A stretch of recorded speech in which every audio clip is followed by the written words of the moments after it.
नेता तो नेता, मतदाता और खतरनाक होता है। हल्के मत लीजिए, वोटर और खतरनाक होता है। हमारे यहाँ एक दादा वोट डालने अंदर गए तो 5 मिनट तक सर ठोकते रहे। तो अधिकारी चिल्लाया, बोला क्या सोच रहे हो 5 मिनट से? बोला नहीं सर, सोच नहीं रहा हूं, दरअसल रात में जो एक बोतल देके गया था उसका चुनाव चिन्ह ही याद नहीं आ रहा है। तो जोरदार तालियां अमित शुक्ला के लिए, अद्भुत कवि है, बहुत बहुत स्वागत है। फोटोग्राफर जितना खतरनाक आदमी होता है कोई नहीं होता है। हल्के मत लीजिए आप। मैं जयमाले में बैठा था, मेरा कलर भले इस तरीके से है मनोज भैया, लेकिन मेरी श्रीमती जी कैटरीना कैफ की दूसरी अवतार है। हालांकि मैं भी किसी विक्की कौशल से कम नहीं लगता हूं।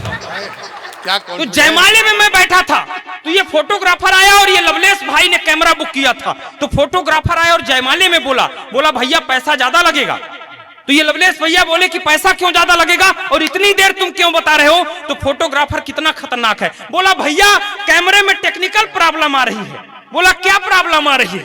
बोले कैमरे की ब्राइटनेस बढ़ाता हूं तो दुल्हन की फोटो गायब हो जाती है और कैमरे की ब्राइटनेस कम करता हूं तो दूल्हे की फोटो गायब हो जाती है। तालियां जोरदार बजाइए आनंद के साथ। बहुत बढ़िया। हमारे यहाँ परम आदरणीय सम्मानीय श्री दिग्विजय सिंह जी ने जब 70 साल की उम्र में दूसरी बार संविधान लागू किया तब भी मैं कुछ नहीं बोल पाया। हमारे यहाँ आदरणीय श्री अनूप जलोटा जी ने जब 68 साल की उम्र में दूसरी बार हारमोनियम खरीदा तब भी मैं कुछ नहीं बोल पाया। लेकिन अभी कुछ दिनों पहले जब आदरणीय आशीष विद्यार्थी जी ने 60 साल की उम्र में नई कॉन्वेंट स्कूल में दूसरी बार एडमिशन लिया, तबाहत कुंवारे युवा महासंघ की तरफ से 4 पंक्तियां निवेदन कर रहा हूं। आनंद के साथ सुनना, मस्ती के साथ। बुजुर्ग ना सुन पाए तो भी मन के साथ सुने, हालांकि इधर कोई बुजुर्ग नहीं होता है। मैं निवेदन कर रहा हूं, सुनिए। कि लड़कों से ज्यादा ब्याह बूढ़ों के जो हो रहे हैं, देश के कुंवारों में भी द्वंद्व होना चाहिए। लड़कों से ज्यादा ब्याह बूढ़ों के जो हो रहे हैं, देश के कुंवारों में भी द्वंद्व होना चाहिए। और कामिनी का मोह कोई भांवरों को जो फंसा ले, फूल में ना ऐसा मकरंद होना चाहिए। कामिनी का मोह कोई भांवरों को जो फंसा ले, फूल में ना ऐसा मकरंद होना चाहिए। रोज नई सुंदरी जो बूढ़ों से विवाह करे, नहीं ऐसा कोई छल छंद होना चाहिए। आखिरी पंक्ति में ताली इतनी बजे कि कल लखनऊ से ये कानून पास हो जाए कि रोज नई सुंदरी जो बूढ़ों से विवाह करे, नहीं ऐसा कोई छल छंद होना चाहिए। बाल ब्याह जैसी कुप्रथा तो बंद हो गई है, वृद्ध ब्याह भी तो अब बंद होना चाहिए। हमारे यहाँ तो अभी 17 नवंबर को चुनाव है, वोटिंग होने वाली है 17 नवंबर की। सर मजाक नहीं कह रहे हैं सर, चुनाव से एक बार निपट के आई तो ऐसा लगता है जैसे कुंभ नहा के आ गए हो। मजाक नहीं। इस समय हमारे यहाँ तरह तरह के प्रलोभन आते हैं। हमारे घर में अभी परसों एक नेताजी आए तो दरवाजा खटखटाए, बोले सर क्या समस्या है आपके यहाँ? हम कहे कोई समस्या नहीं है सर, हमारे यहाँ सड़क है, पानी है, बिजली है, सब है। केवल एक दिक्कत है हमारे गांव में, हमारे यहाँ शमशान नहीं है। कोई बुजुर्ग जब गुजरता है तो बड़ी दिक्कत होती है, शमशान नहीं है हमारे गांव में। नेताजी बहुत खतरनाक थे, बोले इस बार हम लोगों को वोट दीजिए, एक एक घर में शमशान बना देंगे। मजाक। एक नेताजी और आए, बोले इस बार हम लोगों को फिर से वोट दीजिए, विकास होगा। इस बार हम लोगों को फिर से वोट दीजिए, विकास होगा। तो अंदर से एक चाची निकल आई, बोली नेताजी झूठ मत बोलिए, पिछले बार भी आप बोल गए थे कि विकास होगा, लेकिन विकास नहीं हुआ था, पिंकी हुई थी। हाँ, अच्छा नेता तो नेता, ब्लॉक प्रमुख जी आप तो चुनाव लड़े, आप जानते हैं कितनी दिक्कत होती है। नेता तो नेता, मतदाता और खतरनाक होता है। हल्के मत लीजिए, वोटर और खतरनाक होता है। हमारे यहाँ एक दादा वोट डालने अंदर गए तो 5 मिनट तक सर ठोकते रहे। तो अधिकारी चिल्लाया, बोला क्या सोच रहे हो 5 मिनट से? बोला नहीं सर, सोच नहीं रहा हूं, दरअसल रात में जो एक बोतल देके गया था उसका चुनाव चिन्ह ही याद नहीं आ रहा है। कि पैसे वाले बूढ़े जब दूसरा विवाह करें, लगता है फिर से बाहर नई आई है। गोरी नई बीबी संग बूढ़ा देख लगा मानो एक्सपायरी डेट की दवाई वो पाई है। आपको भी आपको भी आपको भी आपको भी जानकर होश उड़ जाएंगे जो सुंदरी ने बात मुझे राज की बताई है। और अगर राज की बात ठीक ठीक बता दूं तो फिर एक बार पीछे तक हाथ खोल देना कि आपको भी जानकर होश उड़ जाएंगे जो सुंदरी ने बात मुझे राज की बताई है। बैंक में है इनकम उम्र के हैं दिन कम, इसीलिए शादी मैंने बुढ़े से रचाई है। आप सब बड़े मन के साथ सुन रहे हैं। 4 पंक्तियां और निवेदन कर रहा हूं। भाई साहब ये खाना वाना बंद करवा दीजिए, उधर नाश्ता।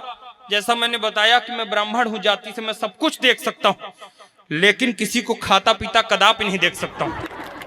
मजाक नहीं बाबूजी, ब्राह्मण आदमी को मारना हो तो उसको गोली कभी मत मारिए, उसको सामने खड़ा कर दीजिए और उसके सामने खूब खाइए पीजिए। ब्राह्मण कुंठा से मर जाएगा। मजाक की बात। ये मनोज भैया हमको निमंत्रण में एक जगह ले गए थे, देखिए पीछे कैसे नाश्ता बटा रहे हैं हमको खड़ा करके, जीभ में पानी आएगा भाई साहब। ये मनोज भैया हमको निमंत्रण में ले गए तो वो जो रसगुल्ला परोसने वाला था वो जल्दी में था, हमारी थाली में रसगुल्ला डाले बिना आगे बढ़ गया। अब भाई साहब मैं कैसे निर्लज्जता से इतना बड़ा कभी मांग लेता कि मेरी थाली में रसगुल्ला डाल दीजिए, लेकिन भाई साहब ब्राह्मण की आत्मा कराह उठी, गुस्से से आवाज निकली। हम कहे भगवान करे अभी यहीं पे बिजली गिर जाए। तो मनोज भैया बोले कि अमित अगर बिजली गिरेगी तो क्या तुम बच जाओगे? हम बोले भैया जब हम रसगुल्ले से बच गए तो क्या बिजली से नहीं बच जाएंगे? तालियां जोरदार पीछे। 4 पंक्तियां और सुनिए आनंद के साथ, इसी मस्ती के साथ। आप सब बढ़िया सुन रहे हैं। मैं तरोताजा विवाहित पुरुष हूं, उभरता हुआ पति। हाँ, एक दिन वो मुझसे कह रही थी कहीं जानते हैं आपको पाने के लिए मैंने 16 सोमवार के व्रत रखे। मैंने कहा अगर वो ना रखती तो? बोली फिर आपसे भी गया गुजरा मिलता। मैंने एक शादीशुदा मित्र से ये पूछा यार शादी वाले दिन दूल्हा घोड़ी से क्यों आता है? उसने कहा कि यार याद ना दिलाओ हमें, यही दंश दिन रात हमें भी सताता है। और राज की है बात तुम्हें बतला रहा हूं किंतु कुंवारों, राज की है बात तुम्हें बतला रहा हूं किंतु ऐसा दर्द कभी कोई नहीं बतलाता है। एक बार घोड़ी पे वो चढ़ता है जो बेचारा, फिर वो आजीवन गधा ही बन जाता है। 4 पंक्तियां में निवेदन कर रहा हूं। कौन लोग गांव लौटे? अगर ठीक ठीक दृश्य दिखा दूं तो फिर आशीर्वाद दे दीजिएगा, वरना मसाले हंसाने के लिए मेरे पास है शाम तक के लिए। मैं निवेदन कर रहा हूं कौन लोग गांव लौटे कि कष्ट दे रही बहुत सीख दे रही है किंतु इस बीमारी से कई राज गांव आ गए। इन आकाश से उतरते हुए टीवी चैनलों ने इस प्रकार को संस्कार बोया है कि आज माँ बाप अपने बच्चों से यह उम्मीद नहीं करते कि मेरा बेटा मुझे खाना देगा या नहीं, बल्कि इस बात की भी चिंता करने लगे हैं कि मेरा बेटा मेरी चिता को आग देगा या नहीं। मैं अंतिम 4 पंक्तियां निवेदन करके एक छोटी सी कविता। स्वागत है। कि कष्ट दे रही बहुत सीख दे रही है किंतु इस बीमारी से कई राज गांव आ गए। माटी की पवित्रता को कहते देहाती थे जो शहरों से होके वो नाराज गांव आ गए। बूढ़ी माँ ये सोच रही, बताइएगा कि लालगंज कविता सुनना भी जानता है, कि बूढ़ी माँ ये सोच रही, उसे नहीं पता कि क्या हुआ है, कौन सी बीमारी आई है।